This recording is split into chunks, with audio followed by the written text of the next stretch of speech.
नमस्कार दोस्तों, आप सभी का स्वागत है फिर से एक नए वीडियो पे। वीडियो बहुत ही महत्वपूर्ण दोस्तों। देखिए दोस्तों, यदि आपको गणित से डर लगता है, बहुत से विद्यार्थी ऐसे होते हैं जिनको गणित समझ में नहीं आती है, कुछ हल करने के लिए दिया जाता है तो हल नहीं होता है। वो क्यों नहीं होता? क्योंकि गणित के कुछ नियम है, वो नियम उनको पता नहीं होता है। ठीक है दोस्तों, तो देखिए मैं धीरे धीरे आपको सारे नियम बताऊंगा, लेकिन फर्स्ट ऑफ ऑल 5 नियम बताऊंगा। बीज गणित के हो, चाहे रेखा गणित के हो, चाहे सामान्य गणित के हो। ठीक है दोस्तों, उन 5 नियमों को आपको हमेशा ध्यान रखना। सबसे पहले तो मान लो किन्हीं भी संख्याओं का वर्ग दिया हो। ठीक है दोस्तों, पहला नियम देखो, जैसे आपके पास है √2 और एक है केवल 2 और एक है √2 का स्क्वायर और एक है √2 का क्यूब। ठीक है दोस्तों, अब इनमें आपसे पूछ ले सबसे बड़ी संख्या कौन सी है, बताओ कौन सी है। बहुत से बच्चे क्या कहेंगे, सर ये बड़ी है। क्या दोस्तों ये बड़ी है? नहीं है। पहले इनको हल करना सीखो। जैसे √2 है, √2 का मतलब क्या होता है? √2 का मान होता है 1.732। ठीक है, √2 का मतलब क्या होता है दोस्तों? 1.732। ठीक है, अब ये 2 है, इसको ऐसे कैसे रहने दो। √2 की पावर 2, मतलब इसको क्या लिखना है? 2 बार लिखना है, √2 इंटू √2। ठीक है दोस्तों, √2 की पावर क्यों, मतलब इसको कितनी बार लिखना है आपको? 3 बार लिखना है, √2 √2 और √2। ठीक है दोस्तों, अब क्या करना है देखो, इसको ऐसा कैसे रहने दो, इसको ऐसा कैसे रहने दो। इसको देखो, जब √2 को √2 से गुणा कर रहे हैं, क्या कर रहे हैं? गुणा कर रहे हैं, जोड़ नहीं रहे हैं दोस्तों। जब इसको जोड़ेंगे, गुणा करेंगे तो √2 के कितने आएंगे? 4। ठीक है दोस्तों, वैसे इसको भी इंटू कर लो, तो √2 के 4 इंटू √2 के 2। अब √4 का मान कितना होता है दोस्तों? आपको भी पता है 2, और √4 का मान कितना होता है? 2, और ये √2 ऐसा कैसा रह गया। ठीक है दोस्तों, ऐसे हल करना। अब समझो इसको, देखो √2 इंटू √2 √4 हो गया। √4 का मान कितना आ गया दोस्तों? 2। √2 को 3 बार इंटू करेंगे तो √8 भी आ सकता है, लेकिन जब √8 का मान नहीं होता तो √8 का मान वापस क्या आ जाएगा? 2 पहली चीज़ तो ये यहाँ पर क्या आ रहा है? गुणा आ रहा है। तब तो क्या करना है, इन दोनों का अंदर वाली संख्या गुणा करके कोष्टक एक कर लेना। सपोज दैट ऐसे आ जाता है √2 प्लस √2, तब क्या होता है दोस्तों बताओ? बहुत से विद्यार्थी इसको कर देते हैं √4।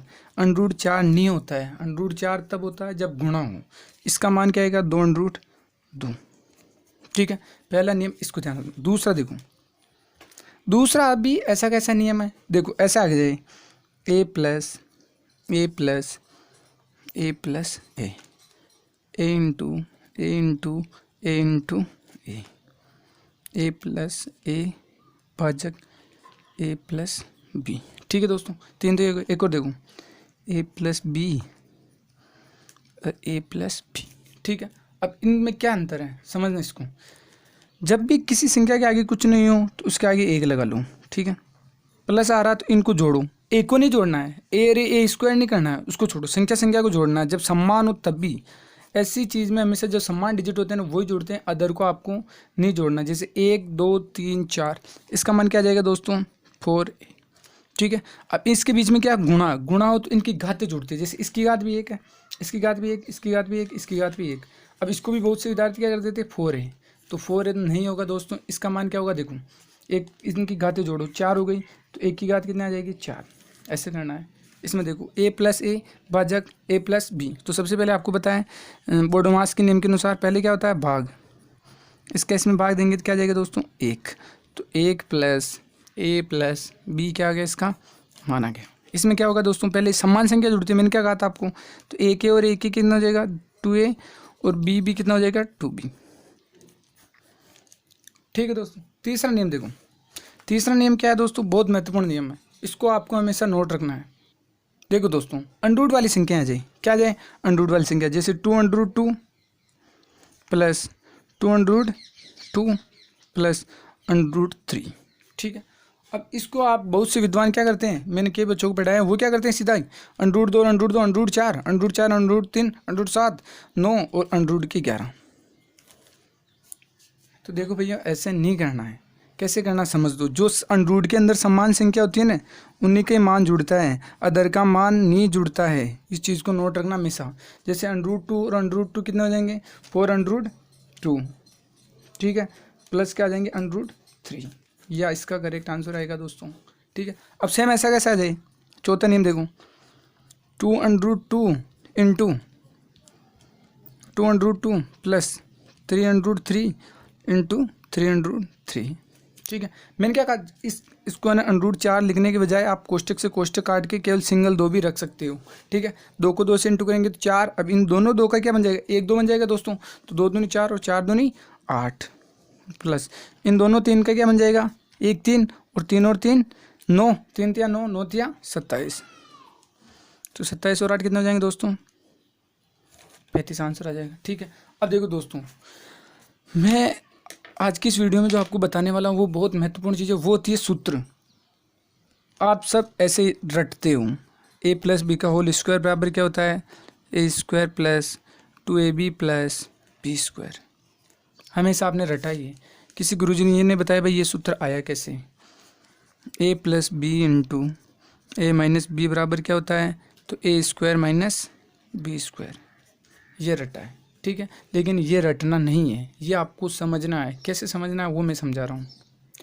देखो, आपको जस्ट अभी बताया था कि a + b का होल स्क्वायर का मतलब क्या है, इसको 2 बार लिख के इंटू करना, a + b into a + b।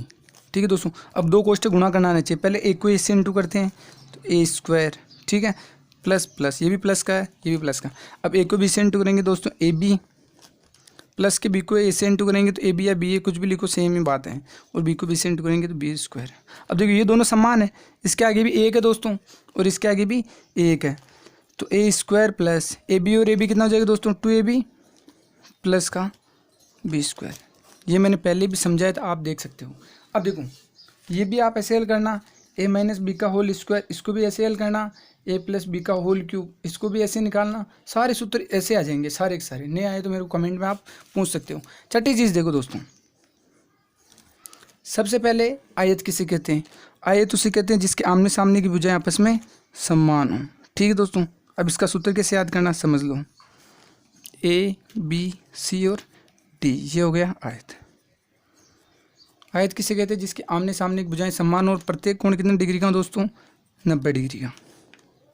ठीक है, अब आयत का क्षेत्रफल क्या होता है, ठीक है अभी निकाल लेते हैं। परिमाप क्या होता है, बहुत से बच्चों को ये नहीं आता परिमाप क्या होता है और क्षेत्रफल क्या होता है। देखो मैं आसानी से समझा रहा हूँ। क्षेत्र का मतलब होता है जगह, क्षेत्र का मतलब क्या होता है, जगह। जितनी जगह ये घेर रहा है तो वो इसका क्या आएगा, क्षेत्रफल। परिमाप का मतलब होगा जो इसकी बाहरी सीमा है, जिसको अपन नापते हैं, बाहर से नाप लिया तो अंदर से नापने की कोई जरूरत नहीं है। अंदर क्या आ जाएगा क्षेत्रफल और बाहर क्या आ जाएगा परिमाप। मान लो कोई खेत है, यहाँ से कोई व्यक्ति शुरू होता है, यहाँ पर आया, फिर यहाँ पर आया, फिर यहाँ पर आया और फिर यहाँ पर आया, ये इसके चारों तरफ घूम गया, तो ये इसका क्या होगा दोस्तों, ये होगा इसका परिमाप। ठीक है, अब इसके जो अंदर का ये स्पेस है, ये क्या होता है दोस्तों, ये होता है क्षेत्रफल। जितनी ये जगह घेरा होता है इसका क्षेत्रफल। ये लंबाई है और ये इसकी चौड़ाई है। अब ये लंबाई तो ये भी लंबाई की समान है और ये इसकी चौड़ाई। हमेशा ऐसे जब क्षेत्रफल निकालते हैं तो ये दोनों भुजाएं इंटू होते हैं, हमेशा ये दोनों भुजाएं क्या होती है, इंटू। तो लंबाई को जब चौड़ाई से इंटू करेंगे तो क्षेत्रफल क्या आ जाएगा, क्योंकि ये ऐसे है पूरा, तो लंबाई इंटू चौड़ाई। आयत का क्षेत्रफल क्या आ गया दोस्तों, लंबाई इंटू चौड़ाई। ठीक है, अगला देखो परिमाप। एक लंबाई ये हो गई, एक लंबाई ये होगी, तो कुल लंबाई कितनी हो गई, 2 लंबाई। चारों तरफ घूमना उसको, ये चौड़ाई और ये चौड़ाई, तो 2 चौड़ाई। दोनों बाहर आ रहा है, कॉमन आ रहा है, तो दोस्तों उसको बाहर निकाल लेंगे, तो 2 कोष्टक लंबाई प्लस चौड़ाई। ये देखो ऐसे बन गए दोनों सूत्र, कोई दिक्कत नहीं है। ठीक है, वैसे अब देखो आयत का हो गया। अब है एक वर्ग। वर्ग किसे कहते हैं, देखो a b c d क्या आ रहा है, वर्ग। वर्ग उसे कहते हैं जिसकी सारी भुजाएं एक जैसी की जैसी ही हो। वर्ग किसे कहते हैं, जिसकी सारी भुजाएं एक जैसी की जैसी हो। ठीक है, मतलब ये भुजा 2 सेंटीमीटर है तो ये भी 2 होगी, ये भी 2 होगी, ये भी 2 होगी। ठीक है, इसमें लंबाई चौड़ाई नहीं होती, लंबाई चौड़ाई आयत में होती, इसमें भुजाएं होती है, क्योंकि सारी भुजाएं आपस में क्या होती है, इक्वल होती। अब देखो वर्ग का भी क्षेत्रफल और वर्ग का भी परिमाप।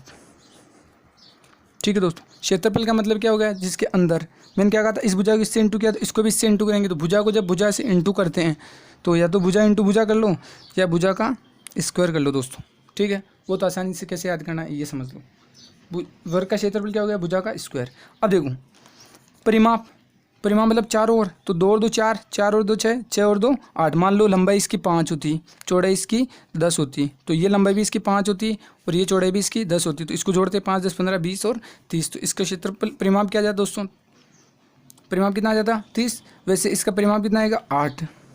ठीक है, या तो भुजा प्लस भुजा प्लस भुजा प्लस भुजा कर लो, या डायरेक्ट ऐसे कर लो 4 इंटू भुजा, क्या कर लो 4 इंटू भुजा। ठीक है दोस्तों, अगला देखो वृत्त, क्या चीज़ है वृत्त, बिल्कुल जो सर्किल गोल होता है उसको क्या कहते हैं वृत्त। अब मेरे को कमेंट के अंदर बताना वृत्त में और गोला में, वृत्त और गोला में क्या डिफरेंट है। कौन कमेंट करके देखे सही बिल्कुल करेक्ट आंसर बताता है भाई वृत्त इससे